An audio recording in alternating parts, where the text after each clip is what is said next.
लिए थे, लेकिन आज उनकी जमीन पे कोई दूसरा व्यक्ति कब्जा करके बड़ी बड़ी इमारतें बना लिया, बड़ी बड़ी एजेंसी बिल्डिंग बना लिया, कपड़े के बड़े बड़े शोरूम बन गए, उनके जमीन में बड़ी बड़ी होटल बन गए, ढाबा बन गए।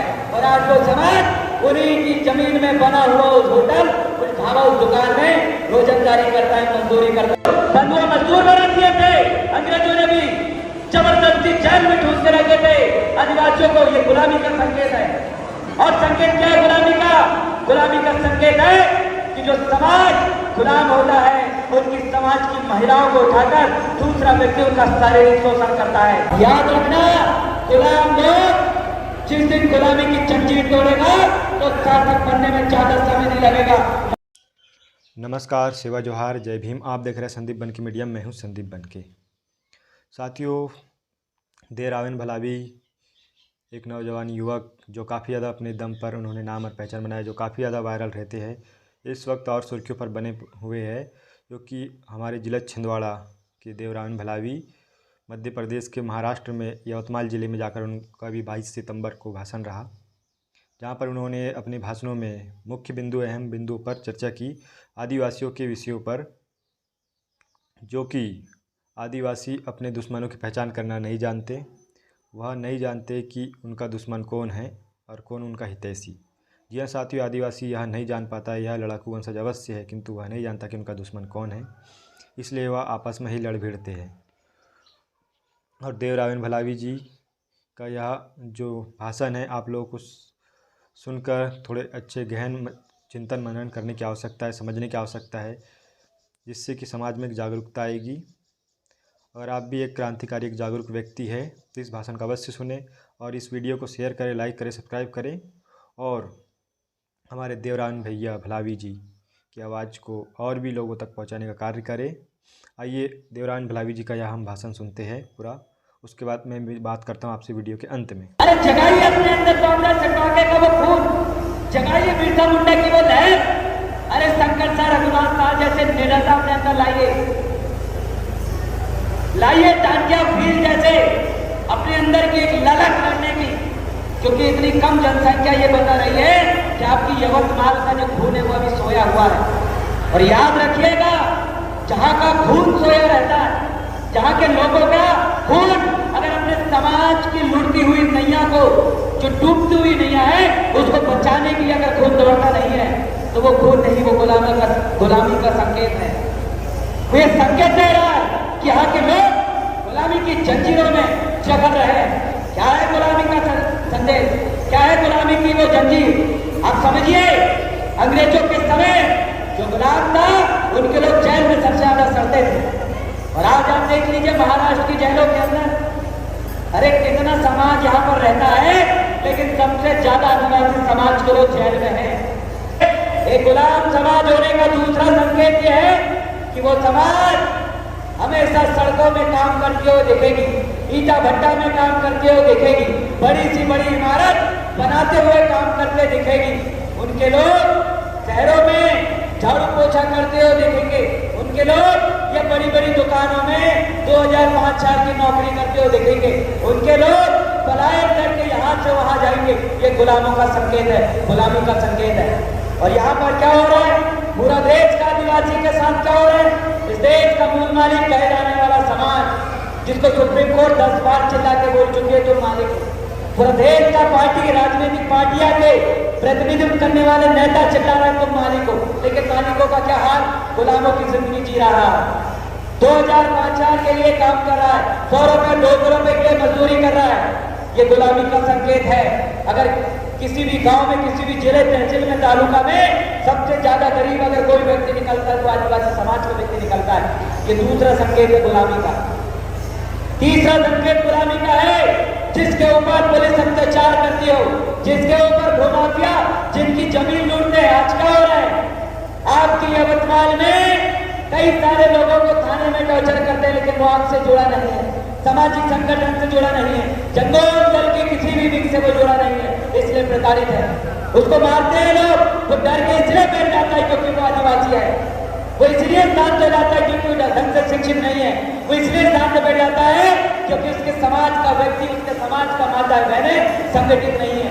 वो लोग संगठित नहीं है, गाँव गाँव जुड़े नहीं है, इसलिए एक पीड़ता दूसरा भाई दूर से देख के हंसता है, आदिवासी पिट रहा है, हंसता है। ये संकेत है तीसरा कि जो समाज गुलाम होती है उसको पुलिस भी पीटती है, उसको पूंजीपति भी पीटता है, उसको अमीर जैन बढ़िया सेठ साहूकार भी पीटता है, तो हर किसी के पिटाई का शिकार होता है। ये तीसरा संकेत है।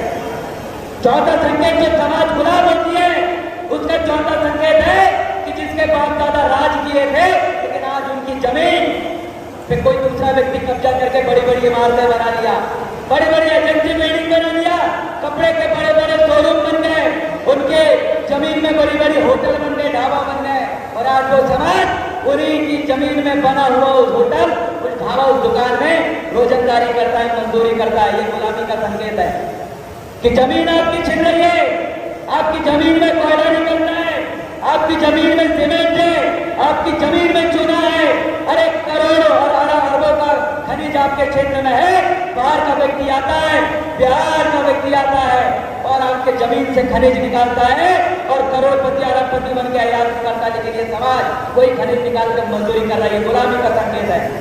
आदिवासी की थी 1950 के पहले, और आज निकालिए कितनी जमीनें यहाँ आदिवासियों की बची है, आंखों के सामने लूट गई आपकी जमीन, और आपका व्यक्ति यहाँ वहां जाता है, शांत बैठता है, थोड़ा बहुत पैसे आने के बाद अपने आप को बहुत बड़ा समझ लेता है। ये संकेत है गुलामी का कि आपकी जमीन आपकी छिन रही है। अंग्रेजों के समय में जो गुलाम था उसकी जमीनों पे अंग्रेजों ने और बाहर के आक्रमणकारियों ने कब्जा कर लिया था, उनके लोगों को बंधुआ मजदूर बना दिए थे, अंग्रेजों ने भी जबरदस्ती जेल में ठूस के रखे थे आदिवासियों को। ये गुलामी का संकेत है। और संकेत क्या है गुलामी का? गुलामी का संकेत है कि जो समाज गुलाम होता है उनकी समाज की महिलाओं को उठाकर दूसरा व्यक्ति उनका शारीरिक शोषण करता है, उनसे बच्चे पैदा करता है और उनके नाम पे जमीन करके महिला को मार देता है। बलात्कार का शिकार महिलाएं होती है। आज आदिवासी समाज, निकाल लीजिए रिकॉर्ड, ये यवतमाल के पूरे थाने में आप निकालिए कि समाज के साथ सबसे ज्यादा अत्याचार होता है, कौन से समाज की महिलाओं का खुलेआम शोषण होता है, तो आप ये आदिवासी समाज को सबसे प्रथम पंक्ति में पाओगे। तो मालिक अनपढ़ मिलेगा, बड़े बड़े स्कूल कॉलेज होंगे, लेकिन उन स्कूलों में आदिवासी नहीं देखेगा। 10वीं 12वीं तक अपनी पढ़ाई छोड़ के समाप्त करने वाला व्यक्ति आदिवासी मिलेगा। जो इधर उधर कम उम्र में गरीबी के शिकार होने की वजह से अपनी शिक्षा भी पूरी नहीं करता, वो आदिवासी मिलेगा। ये गुलामों का संकेत है। ये संकेत है कि आदिवासी समाज के लोग, जो समाज सक्षम होता है, साधक होता है, वो समाज के पास बड़े बड़े व्यापार के संसाधन होते हैं, पेट्रोल पंप उनका होता है, बड़ा ढाबा उनका होता है, बड़ी एजेंसियां उनकी होती है, सबसे बड़ा इस जिले में स्कूल उनका होगा, सबसे बड़ा कॉलेज उनका होगा, सबसे अमीर बड़ी बिल्डिंग उनकी होगी। जो शासक होता है उनके पास ये सब होता है, लेकिन ये समाज शासक नहीं है। इसके बाद खुद के बजट में जो कपड़े हैं वो कपड़े भी दूसरों की दुकान से खरीदता है, खुद के पैरों में जो जूते हैं वो जूते भी दूसरे की दुकान से खरीदता है, इनके बदन पे जो सोने और चांदी के जेवरात है वो ज्वेलरी भी दूसरे की दुकान से खरीदता है।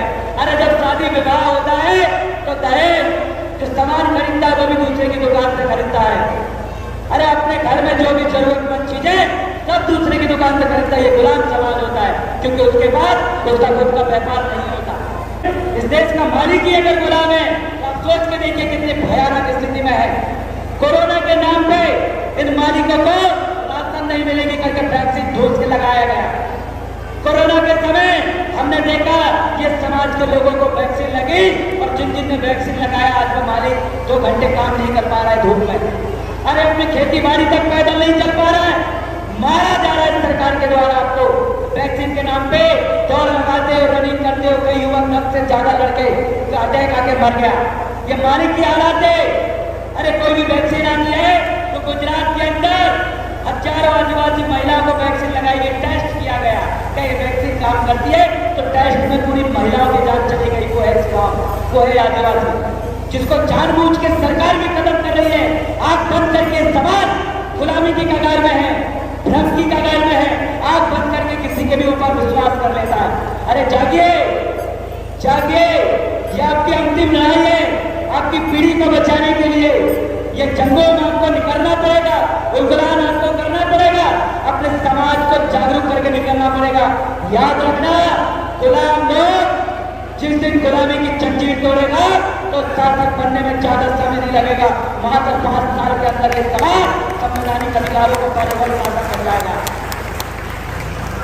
15 साल नहीं हुए वो व्यक्ति इस यवतमाल का सबसे अमीर व्यक्ति आपको मिलेगा। बाहर का आया वो व्यक्ति यहाँ पर सबसे अमीर है, बाहर का आया वो व्यक्ति यहाँ पर राज कर रहा है। उनके लोग जेल में नहीं है, आपकी माता बहने और आपके बेटे जेल में बंद है। फर्जी मामलों में आपका व्यक्ति यहाँ पर गुलाम है। अगर गुलाम से शासक बनना है तो लड़ाई को समझना पड़ेगा, और लड़ाई क्या है पहले आपको ये जानना पड़ेगा। याद रखना, युद्ध वो व्यक्ति जीतता है जो अपने दुश्मन को पहचानता है।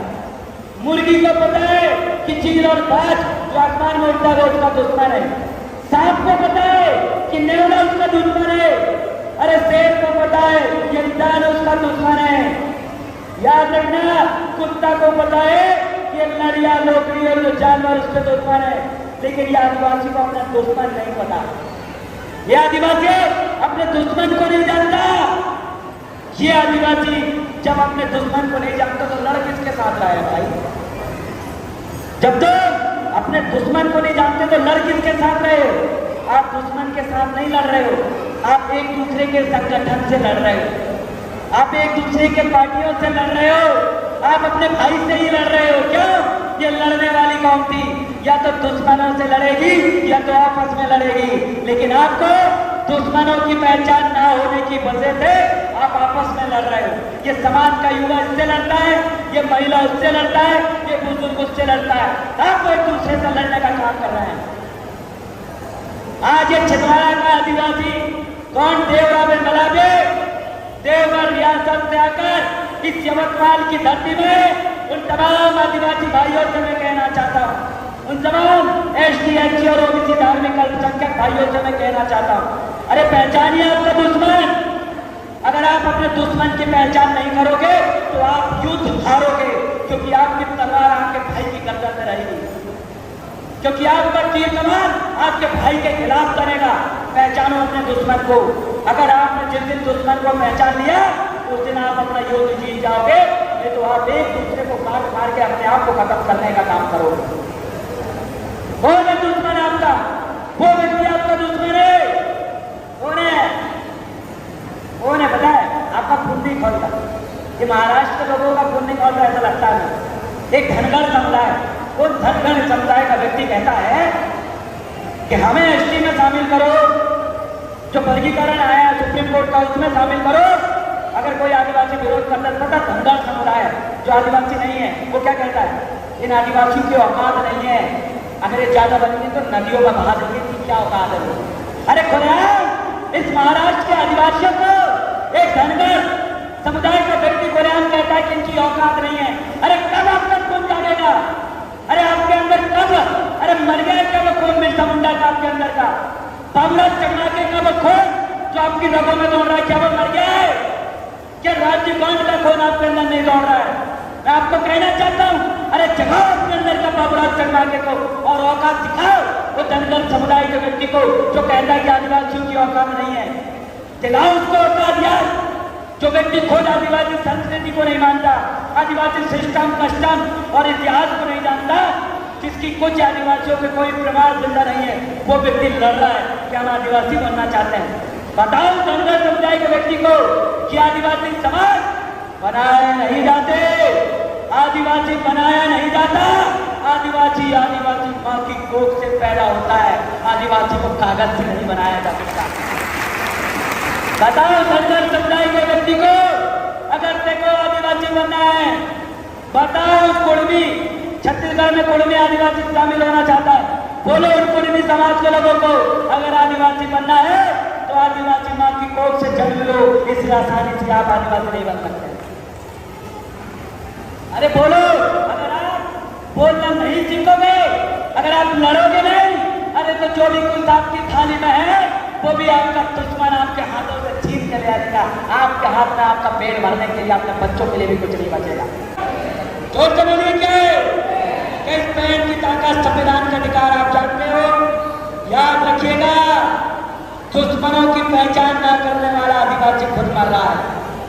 अरे जागिए, आपको 5वीं अनुसूची 6वीं अनुसूची, अब जो आपने मणिपुर का कांड देखा होगा जहां आपके समाज, मेरे समाज के आदिवासी बच्चियों को नंगा करके सड़क में घुमाया गया, खून खौला था कि नहीं? सोचो, जिस समाज की महिलाओं को निवस्त्र करके सड़क में घुमाया जा रहा है वो 6वीं अनुसूचित क्षेत्र है। असम में, मेघालय में वहां का आदिवासी साथ में उतरा है 6वीं अनुसूची बचाने के लिए। आपका ये क्षेत्र 5वीं अनुसूचित क्षेत्र है, यहाँ का आदिवासी घर पे बैठा है। अरे कब जागोगे? गुलाम बन गए और कितना रहोगे? याद रखना, आपके पास गुलाम बनने के लिए और कुछ नहीं बचा।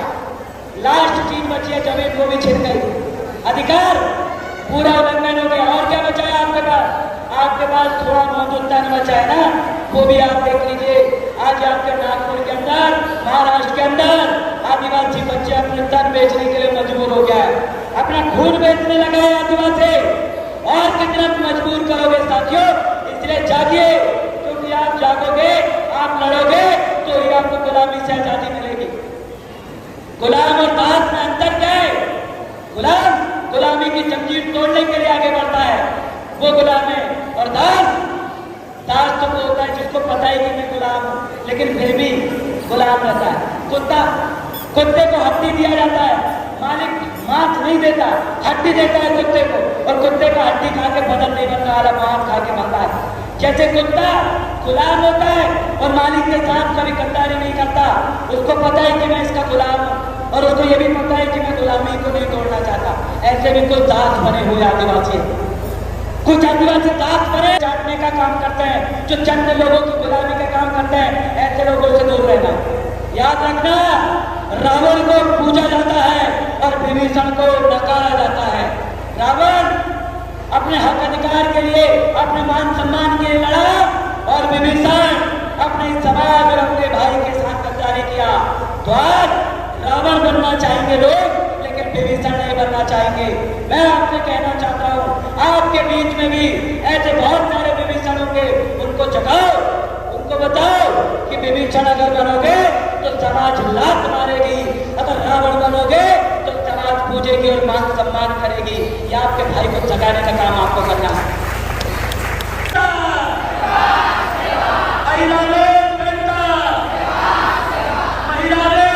192 देश बैठ के चर्चा करे किस देश में आदिवासी इंडिजिनस पीपल रहता है। तो उन्होंने 9 अगस्त international day of the world indigenous people, अंतर्राष्ट्रीय दिवस विश्व आदिवासी लोगों का जब मनाया गया तो उसमें 46 अधिकार दिए गए आदिवासियों को, कितने? 46 अधिकार दिया गया।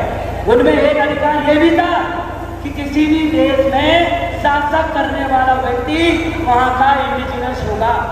किसी भी देश का आदिवासी के ऊपर वहाँ का लोकल लॉ काम करेगा, वहाँ का संविधान आदिवासियों पे लागू नहीं होगा। क्या है लोकल लॉ भैया? भारतीय संविधान के भारतीय न्याय संहिता, जिसको भारतीय न्याय संहिता 2023, जिसको BNS 2023 और BNSS 2023 जो दिया हुआ है, उसमें स्थानीय कानून है, जिसको इंग्लिश से कहा जाता है लोकल लॉ। लोकल लॉ क्या है? लोकल लॉ ऐसे लोगों के लिए लागू होता है, ऐसे लोगों की विधि है जिसके अनुसार वहाँ के लोग अपनी प्राचीन रूढ़ी परंपरा के हिसाब से संचालित होते हैं। तो यहाँ का जो व्यक्ति है, अगर वो ग्राम सभा के अंतर्गत, पंचायत के अंतर्गत अपनी फैसले करता हो, पंचायत में ही अपने समाज के तलाक और डिवोर्स के मामले निपटाता हो, अपने सामाजिक रीति रिवाज का पालन करता हो, ऐसे व्यक्ति लोकल लॉ के अनुसार संचालित होते हैं। लेकिन यहाँ का आदिवासी अपना ग्राम सभा और अपनी लोकल लॉ, जिसको स्थानीय विधि कहा गया है भारतीय न्याय संहिता में, उसका पालन नहीं करता। जिस दिन यहाँ का आदिवासी 5 से 10 साल तक रेगुलरली अगर उस लोकल लॉ को पालन करने लगा, तो भारतीय संविधान का कोई भी अनुच्छेद या फिर भारतीय दंड संहिता, जिसको BNS बोला गया है, ऐसे कोई भी आपराधिक और सिविल कानून आपके ऊपर लागू नहीं होंगे। कब? जब आप स्थानीय विधि से संचालित होंगे। लेकिन उनको पता नहीं था ये जंगल उनका है, यहाँ का खनिज उनका है, यहाँ का कोयला उनका है, यहाँ की जमीन उनकी है, तमाम प्राकृतिक संसाधन उनके हैं, वो भूल गए। आज ये आदिवासी देवरावन भलावे आपके बीच में आकर मैं धार लगा रहा हूं और कहना चाहता हूं, अरे छोड़ो गीदड़ों का साथ, अरे छोड़ो गीदड़ों के साथ और शेरों की बस्ती में हम दिखाएंगे कि गोंडवाना पहले भी राजा था, गोंडवाना का आज भी राजा है और हम राज करेंगे। छोड़िए भेड़ों का साथ, आइए शेरों की बस्ती में। अरे राज करने के लिए पैदा हुआ है आदिवासी। अरे कितने अंग्रेजों को खड़े खड़े तलवारों से काटने वाली कौम है आदिवासी। अंग्रेजों के बंदूक और तोप की मार को तीर धनुष से मार के खत्म करने वाला व्यक्ति है आदिवासी। एक आदिवासी पैदा होता है तो जंगल काटता है। अरे ऐसे शेर आज कैसे गुलामी की जिंदगी जी रहा, मैं पूछना चाहता हूँ। अरे निकलिए, ये लड़ाई आपकी है। किसी के भरोसे कोई संगठन नहीं चलता, किसी के भरोसे कोई आंदोलन नहीं चलता।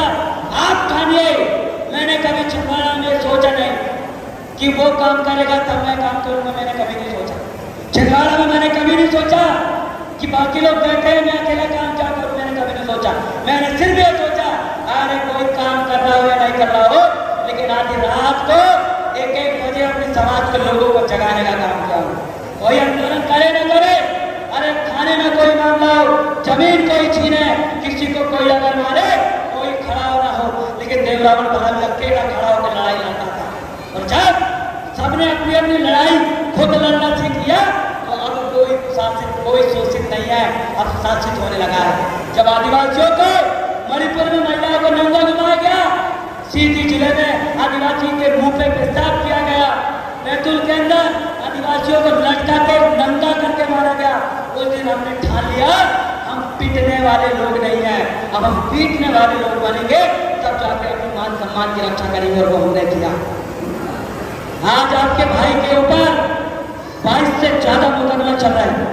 छिंदवाड़ा जिले के अंदर मैंने 2 विधानसभा और 1 लोकसभा चुनाव लड़ा और मैं एक ऐसा प्रत्याशी था जिसकी उम्र 26 साल थी और जिसके ऊपर केस 26 थे। सबसे ज्यादा क्राइम वाला प्रत्याशी मैं ही था। और वो क्राइम कैसे आंदोलन कर देता था। छिंदवाड़ा जाम, ये बिजनेस भाई बैठे अभी पत्रकार उनको पता है। अरे राजधानी प्रदर्शन, लुंगी लगा के कपड़े उतार के सड़क में फेंक के 8,000 लड़कों के साथ बाईपास को चक्का जाम कर देते बिना कपड़े के। लुंगी लगा के राजधानी प्रदर्शन हमने किए, शासन को हिला दिया। ऐसा प्रदर्शन किए कि पूरा छिंदवाड़ा में पैर रखने की जगह नहीं थी।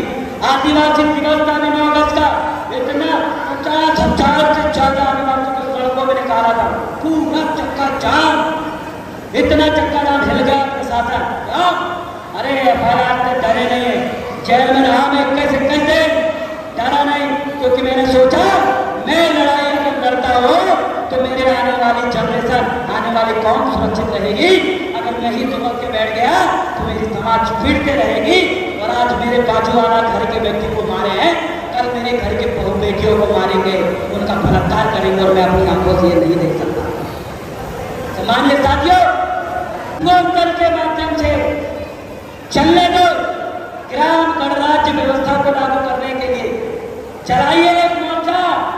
तमाम जनलोक दल के साथियों से कहना चाहता हूँ, ग्राम गणतंत्र या ग्राम गणराज्य नाम से सभा चलाइए। हर गांव में ग्राम सभा होनी चाहिए, हर गांव में जितने भी लड़ाई झगड़े का समाधान गांव में होना चाहिए। अगर आपको मालिक बनना है तो ग्राम गणराज्य या ग्राम गणतंत्र आपको बनाना पड़ेगा, जिसमें हर गांव सक्षम बन सके, हर गांव में समृद्धि आ सके, हर गांव आत्मनिर्भर बन सके। यह आंदोलन आपको चलाना पड़ेगा। तो मेरे सोच चाहिए यार, इनके अंदर बहुत जोश था। याद रखना, लास्ट अंतिम भाषण की मेरी पंक्ति है।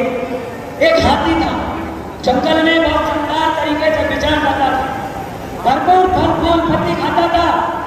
एक हाथी जो पूरा जंगल का राजा बना करता था। एक दिन कुछ बाहर के लोग आए, आक्रमण करे। उन्होंने कहा कि यहाँ पर ये जो हाथी लोग हैं यहाँ के राजा हैं, ये अपने मन का जीते हैं, मन की जगह में सोते हैं। अरे जहाँ मन करे वहाँ घूमते हैं, फिरते हैं, नाचते हैं। बोले क्या किया जाए भैया? तो बोले इनको गड्ढा खोदा जाए और हाथी को तो बाहर के कुछ लोग आए, उन लोगों ने बड़ा कट्टा खोला और उसके ऊपर पत्तियां बिछा दी। हाथी बेचना करते घूमते घूमते जा रहा था बढ़िया मजे के साथ। गया हाथी, उसको लगा ये मेरा जंगल है, कौन मेरे को रोकने वाला है, और गया और वो गड्ढे में गिर गया। जब गड्ढे में गिरा, दिन भर कुछ नहीं खाया, भूखा था, पानी भी नहीं पिया। दूसरे दिन कुछ लोग उसको ऊपर से दिखे, उन्होंने कहा अरे हाथी फंस गया बेटा, फंस गया। उसको पत्ती लाया, घास खिलाया, पानी पिलाया। 1 हफ्ते तक, 7 दिन तक एक हाथी को घास फूस पत्ती सब खिलाया गया। हाथी को लगने लगा कि जो घास पत्ती फल केले पानी जो सब मुझे दे रहा है ये मेरा मालिक है। हाथी ने मान लिया ये जो व्यक्ति है ये मेरा मालिक है। और उन्होंने जब ये देख लिया कि हम हाथी मेरे को नहीं मारेगा, पहले मेरे को हाथी मार डालता, खून देता, उड़ा देता, अब हाथी मेरा गुलाम हो गया है। क्योंकि उन्होंने क्या दिया, पानी दिया, क्योंकि उन्होंने क्या दिया, फल दिया, फूल दिया। उसके बाद हाथी को बाहर निकाल लिया और हाथी उसके पीछे पीछे घूमने लगा। हाथी उसके पीछे पीछे घूमता है, वो व्यक्ति जहाँ जहाँ जाता है उसके पीछे पीछे हाथी जाता है।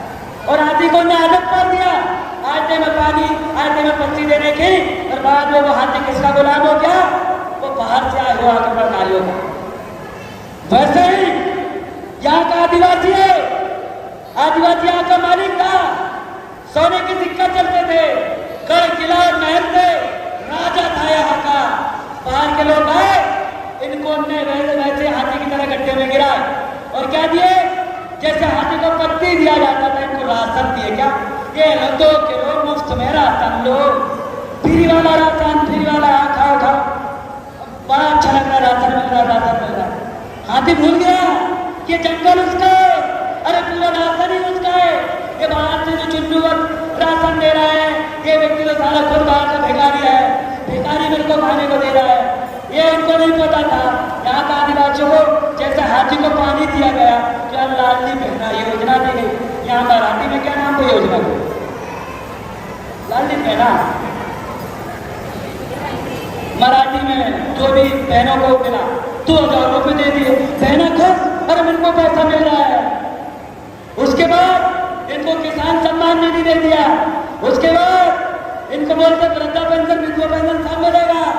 कितना कितना 1000 रुपए, 1200, 2000। अरे देश का मालिक आदिवासी ये राशन लेके अपने आप को बोलता है मेरे को तो मुफ्त में मिल रहा है। अरे मालिक था जो 2000 जो तेरे को दे रहे हैं, तू उसके सामने 5-5 एकड़ जमीन देता था। कोई भिखारी बाहर जाता था, यहाँ का मालिक है भिखारी, भीख नहीं मांगने का, भीख नहीं, बिल्कुल भीख नहीं। 5 एकड़ जमीन था जो भीख मत मांगना, ये गणमाना का साथ था, भीख नहीं चलेगा। जो मालिक था आज वो 2 किलो 4 किलो राशन में खुश। अभी मैं बीच में एक दिन जो बड़े अमीर लोग हैं, जैन बनिया सेठ साहूकार लोग, इनके साथ में बैठा। मैंने बोला भैया सरदार जी, अरे जैन साहब आप राशन लेते हो, राशन भिखारी समझा कर उनको, आपके घर की जो महिलाएं हैं वो लाडली बहना योजना लेती पैसा, हट पागल है, घर इतने गरीब है क्या। मैंने बोला किसान सम्मान निधि या वृद्धा विधवा पेंशन बोले भाग यहाँ से, हम भिखारी लोग लग रहे हैं तो 2000 रुपये लेंगे, हम भिखारी भुखमरे लोग लगे हैं तो 2 किलो 4 किलो राशन लेंगे। उन्हें क्या जवाब दिया, अरे भिखारी और गरीब लोग, जो राशन लेने वाले लोग उनकी नजरों में भिखारी बन गया, गरीब बन गया, भिखमंगे बोलते हैं आपको। लाडली बहना लेने वाली जो महिला है 2000 में खुश, अरे आपको गरीब बोलते हैं। यहाँ का बड़ा नेता, यहाँ का जो तुम्हारा आमदार, यहाँ का जो चीफ मिनिस्टर मुख्यमंत्री, उसकी महिला को 2000 रुपये देने को मेरी तरफ से 2000 ले लेगी क्या, भगा देंगे वो लोग। अरे जो मालिक था उनको भिखारी बनाया गया। ये भिखारी किसने बनाया, हाथी को किसने गुलाम बनाया, गड्ढे में गिराया गया, उसके बाद भूखट की चीज दिया गया, उसके बाद हाथी को गुलाम बनाया गया। याद रखना ये सरकार ये चाहती है कि आदिवासी मात्र 2 किलो राशन और लाडली बहना के नाम में खुश रहे, उनको मालिक बनने का अधिकार ना मिले, उनको 5वीं अनुसूची 6वीं अनुसूची भारतीय संविधान के वो मूल अधिकार न मिल सके, इसके लिए आपको गुलाम बनाया गया। और मेरे समाज का व्यक्ति जो मालिक था, जिस देश का मालिक था, जिसके हाथ में पूरा खेती और जंगल जमीन था, आज वो 200 रुपया की मजदूरी कर रहा है साथियों, मजदूरी कर रहा है। वो राशन लेके खुश है। गुलाबी की बधाई क्या तुमने में, मुझको तो दुख होता है जिस समाज में पैदा हुआ वो समाज के लोग घर में बड़ी शांति से बैठे हैं। अरे कैसे नींद आ रही है आपको? आपके समाज का व्यक्ति पीड़ित है, पिट रहा है, मारा जा रहा है उसको। सम्मानीय साथियों, निकलिए। महाराष्ट्र के अंदर इतना आदिवासी 75 लाख आदिवासी है। अरे जिस दिन ये 75 लाख आदिवासी जाग गया तो यहाँ का मुख्यमंत्री भी आपका होगा, और मुख्यमंत्री आपका होगा तो 5वीं अनुसूची के प्रावधान आप खुद लागू कर दोगे। ये किला महल चुटकी में बना दोगे। संस्कृति को, बोली भाषा को दर्जा वैसे मिल जाएगा। अधिकारी कर्मचारियों का जो ओपीएस और ओल्ड पेंशन वो चालू हो जाएगी। विद्यार्थियों की, महिलाओं की, आदिवासियों की सब समस्या का समाधान हो जाएगा। अपने अधिकारों को समझिए। कल से अपने अपने गांव में जंगल दल के माध्यम से ग्राम गणतंत्र बनाने के लिए, ये भारत गणतंत्र है, आपको ग्राम गणतंत्र बनाना है तो उसके लिए हर गांव में समिति बनाइए, अपने गांव में ग्राम का मुखिया बनाइए और पूरे गांव की बात उसको सौंपिए। आने वाले समय में गुणवाना राज, गुणवाना जंगल दल ही बना देगा इस महाराष्ट्र के अंदर साथियों। आप सभी की पहल होगी। ज्यादा लंबा समय ना बोलते, अंतिम में मैं ये कहूंगा, अगर आपको करना पड़ेगा, ये देवरावन भलावी सेनापति है और ये अगर कोई युद्ध लड़ रहा है, सैनिक प्रशिक्षित नहीं है, सैनिक को नहीं सिखाया गया और सिर्फ उनका सेनापति को युद्ध लड़ना आता है, तो मुझे बताइए क्या अकेला सेनापति किसी युद्ध को जीत सकता है? जोर से बोलिए, क्या सेनापति अकेला किसी युद्ध को जीत सकता है? क्या चीज चाहिए होती है युद्ध को जीतने के लिए? सैनिकों की, योद्धा। और मुझे ऐसा लगता है मेरे समाज में सैनिक तैयार नहीं हुए। सैनिक तैयार होना मतलब संवैधानिक ज्ञान होना, 5वीं 6वीं अनुसूची के कैडर उसको क्या होना, अपनी लड़ाई को अपने क्षेत्र में अकेले ही लड़ लेना, पुलिस, नेता नगरी और बड़े बड़े पूंजीपतियों से अकेले ही निपट लेना, ऐसा व्यक्ति योद्धा होता है, ऐसा व्यक्ति सैनिक होता है। और मैं निवेदन करना चाहता हूँ मंचा से तमाम मुखिया बड़ों से, हाँ मैं आपसे ज्यादा नहीं 100 सेनापति बनाने की निवेदन करता हूँ, क्योंकि एक विधानसभा में 100 सेनापति आपका हो गया। मान्यवर कांतिराम साहब ने कहा था कि मेरा बीएसपी का एक व्यक्ति और बाकी पार्टी का 100 व्यक्ति के बराबर होता है। एक योद्धा 100 लड़के तैयार करिए, हर मुखिया। विधायक चुटकी में निकल जाते थे, चुटकी में 100 आपके विधानसभा में अगर लड़के खड़े हैं, अब 100 को आपने मैसेज डाला कि जितने मेरे टीम के 100 योद्धा हैं, आज 22 सितंबर को एक गांव में बैठक करो। 100 को आपने ऑर्डर किया, एक गांव में बैठक करो। एक दिन में कितने गांव बैठक हो गई? 2 दिन में, 3 दिन में, अरे 3 दिन में 300 गांव की बैठक तैयार। जो काम लोग 1 साल में नहीं कर सकते थे वो आपने 3 दिन में कर डाला। अरे जिसके पास 100 लड़के होते हैं वो 100 लड़कों के सारे पूरा निपटा देता है, इतना मेहनत नहीं करता। 7 दिन का खेल रहता है ये विधायक का, हाँ 7 दिन का, ज्यादा माता बच्ची नहीं करने का। पूरा 5 साल वो पूरी समाज को नहीं जगाता, पूरे समाज के बीच में नहीं जाता, मात्र 100 लोगों को तैयार करता है। और मात्र 100 लोग तैयार हो गए, 7 दिन में 700 गाँव वैसे बैठक हो। अब जब 700 गाँव में तुम्हारी वैसे बैठक हुई तुम क्या कर लोगे? तुम विधायक को छोड़ो, तुम्हारा सांसद बन जाएगा। सांसद छोड़ो, झटके में मुख्यमंत्री। अरे राजनीतिक लड़ाई तो चुटकी में जीतने की है, लेकिन उसके लिए दिमाग से काम करना होगा। वैसे ही इसलिए मैं बोलता हूँ संवैधानिक अधिकार अगर चाहिए तो योद्धा तैयार करिए, टीम तैयार करिए। ज्यादा लंबा ना बोलते हुए मैं बहुत बहुत आभार और धन्यवाद प्रकट करता हूँ यहाँ की आयोजक समिति का, गुणवाना जंगल दल महाराष्ट्र का, इस समिति को, इस कार्यक्रम को ऑर्गेनाइज करने के लिए, तमाम कार्यक्रम के योद्धागण जिन्होंने 1-1 रुपया भी इस कार्यक्रम के लिए दान दिया है, उनको सादा सेवा जोहार करता हूँ। और ये भी निवेदन करना चाहता हूँ कि जब जब समाज का कार्यक्रम हो, दान, मतदान और सम्मान, ये 3 चीज दिया करो। दान कभी दूसरे लोगों को मत देना, नहीं तो बर्बाद हो जाओगे, गाँव का छिड़ जाए। मतदान अगर अपने लोगों को दोगे तो मालिक बनोगे। सम्मान अपने लोगों के मालिक बनोगे।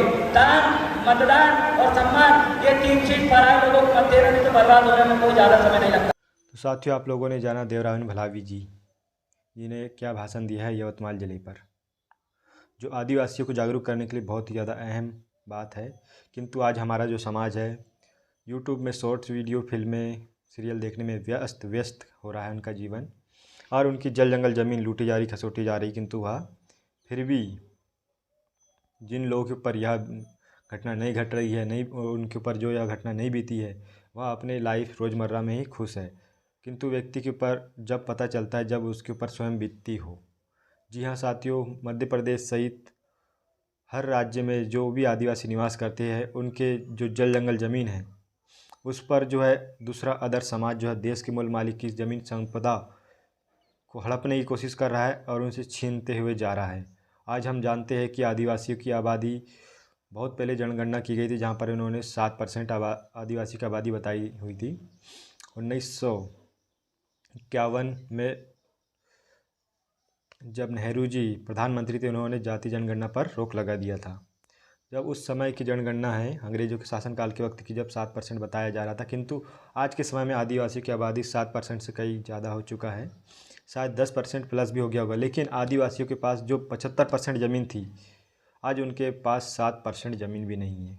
और उनके पास 7% ज़मीन भी होती तो वह देश अलग अलग राज्यों ज़िलों में कार्य करने के लिए क्यों जाता।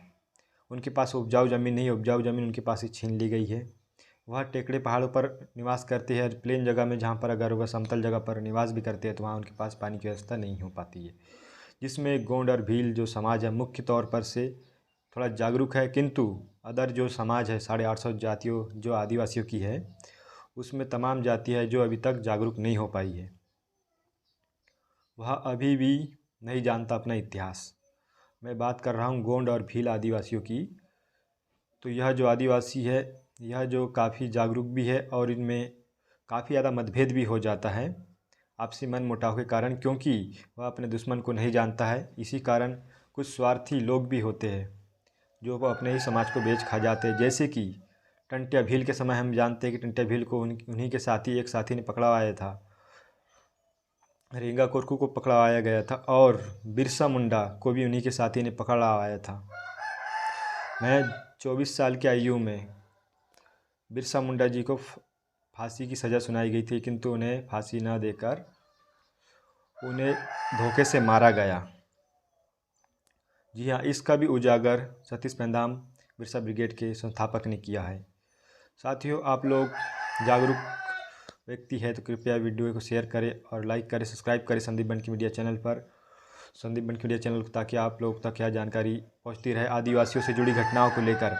और मैं आपके लिए लेकर आते रहूँगा तमाम घटनाएं जो हमारे मध्य प्रदेश में घट रही है और अदर राज्यों में भी घट रही है।